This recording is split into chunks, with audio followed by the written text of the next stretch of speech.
Okay, right, on to question 5 and on to a bit of physics now. So this is a good example of a calculations based question, but more importantly this is a question that is about a required practical about planning a test. So what we're trying to try and do here is trying to find out the density of an irregularly shaped object. So we need to plan an experiment that will allow us to do that. Now, for a level 3 answer, 5 to 6 marks, what we want is a method that would lead to the production of a valid outcome, i.e. the right answer. The key steps are identified and are sequenced logically. Right, so write down a method that will work, is what it's basically saying, and write it down in the order in which you do it with sufficient detail that somebody else could. So that's what we're aiming for. So let's have a quick look at what we need to do. Well, the first thing, we're trying to find out the density. So density is the mass divided by the volume. So first things first, I'm going to have to find out both of those things. So step 1, I'm going to measure the mass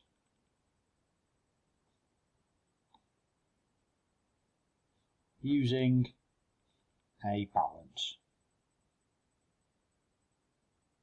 Okay, that's step 1. Job done. That's got me my mass sorted. Fairly happy. So now I need to find the volume. There's a number of ways you can do this, but probably the best way is with the Eureka can. So I'm going to just, a picture speaks 1,000 words. That's almost certainly a good idea to draw one. Right? What's a Eureka can? It's a pot full of water with a tube down the side. Right, and this is Archimedes' principle. What you put down here is a measuring cylinder.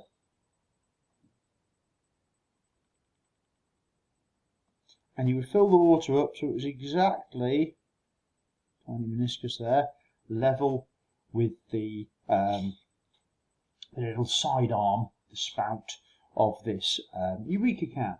And what you do, you put your object in, and the object as it's in there, so here's my little chess piece. You see why I don't design chess pieces.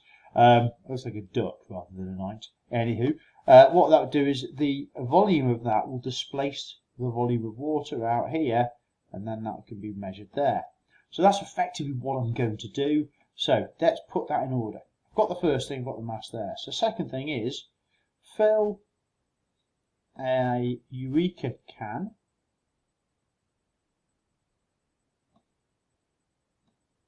to the spout with water. Okay. Place a measuring cylinder under the spout to catch the water.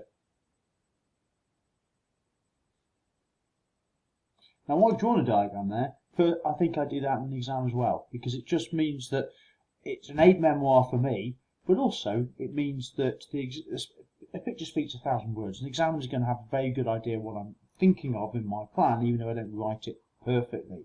Might give me a little bit of grace. So what we do next is you place the object in the can, and you then read the volume of water collected in the measuring cylinder.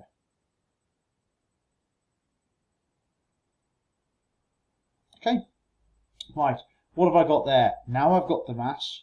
Right, this, by the way, this is equal to the volume of the chess piece. Right, so now I've got the mass and I've got the volume.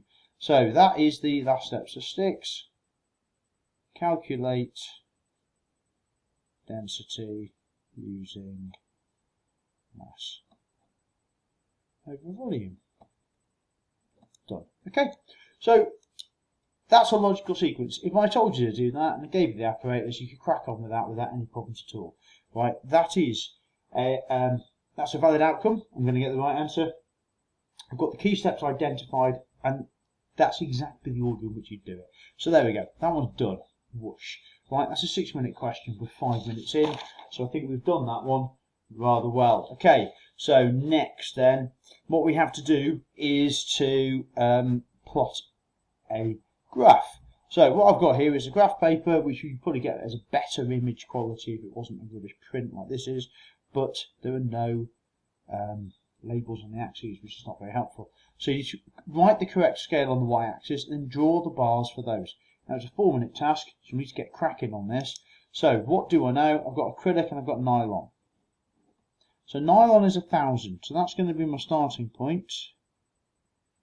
And this is 1,200. Now I'm not sure whether you can see that very well here, but in between now I've got 1, 2, 3, there's 4 boxes there, which means that box there is 1,100. 2 more boxes, it's going to be 1,300.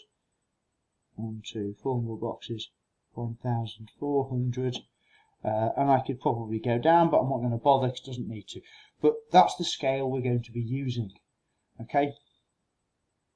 Each box is 50. So there we go, it's the first two. So polyester is 1,380. So here's polyester, there's 1,300, there's 1,350, there's 1,400. So, as I don't have a ruler here, which is rather remiss of me, I'm going to sort of freehand it across, but that's going to put us just below 1,400, so I'm going to put it there. So there, and again using the ruler that I would almost certainly have with me in an exam, and not just rubbishly draw it like this. That would then be polyester. Polystyrene is 1,040. Well, that's 1,000. That's 1,100. What's 1,050? So it's just below 1,050. So again, I'm just going to slightly lower than the line, only very slightly, like so. Again, beautifully ruled it up because I will always have one, definitely. And last but not least, PVC is 1,100. So that's dead on the line.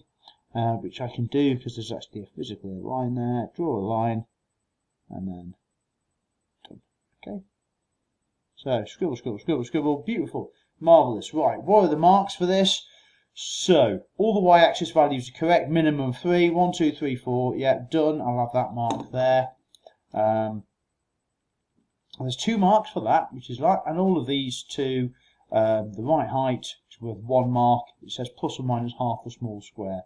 So I'm a tiny little bit, above or below, just the line is fine. So that's spot on. There you go. 4 marks for that. All good. Right. So 1 mark. Sorry, for all of them. If you get 2 correct bars, one's wrong, you get 1 mark. If you get 2 correct values, but you've messed up the others, then you get 1 mark. But 4 relatively easy marks there. Moving on, and right, last bit here then.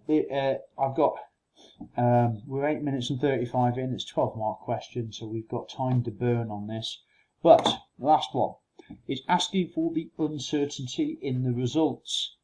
So we've got here 3 repeats, and we've got quite a spread. So what is uncertainty? Uncertainty is half the range.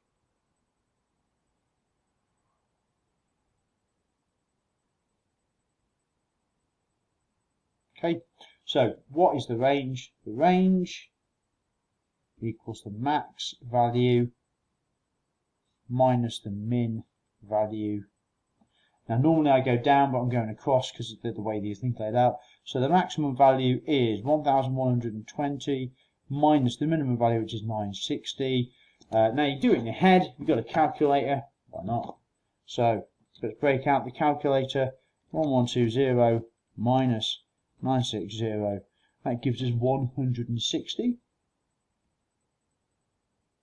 Right, now I'm going to be awkward and put the uncertainty over here. So uncertainty is 960, sorry, 160, my apologies, I've misread it, and that's divided by 2. which I don't need to calculate for. That is 80. Now, because it's uncertainty, you should put a plus minus in front of it. So, looking at the mark scheme then, right, so first things first, 1 mark is for getting the range, Shazam, second mark is for that answer. It says ignore this, but that's fine, that's okay. Right, so that's question 5 done. Planning an experiment, so required practical planning, and then a little bit of number crunching and numeracy work with graphs. It is really important, mate. There's a graph question in pretty much every paper, so it's really important you get good at working out the axes, working out the size of the scale, and plotting them accurately. Okay, guys, well done. I will see you all for question 6.